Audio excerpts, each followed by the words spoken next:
I've been taking action to make buying a car more affordable. I signed an executive order to end the unfair, expensive electric vehicle mandate, as you know, where you had to have an electric car within a very short period of time, even though there was no way of charging them and lots of other things. It would have cost $5 trillion to build the charging plants. And as you know, in certain parts of the Midwest, they spent, to build 9 chargers, they spent $8 billion. So that wasn't working out too well. That was done before me, by the way. I wouldn't have let it go forward. We're canceling the EPA's absurd tailpipe emission standards, one of the most important things that I've never had a group of people come to me more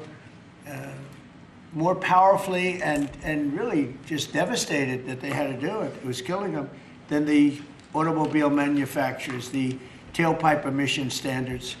And I can tell you, your people at Ford were coming to me all the time, and they were saying, like, please, it doesn't do anything, and it's killing us. And it's driving the cost through the roof. And we revoked Biden's emissions waiver for California so that California communists could not regulate the automobile industry and ruin the entire nation of automobiles. And they were doing that too.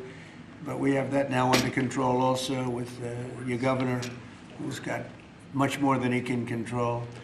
Now, under the new rules being issued today by Secretary Duffy, the Department of Transportation will rescind the Biden fuel economy prices. And I hate to say that because they were really not economy. They were really, they were anti-economy. They were horrible what they were doing to the costs and actually making the car much worse.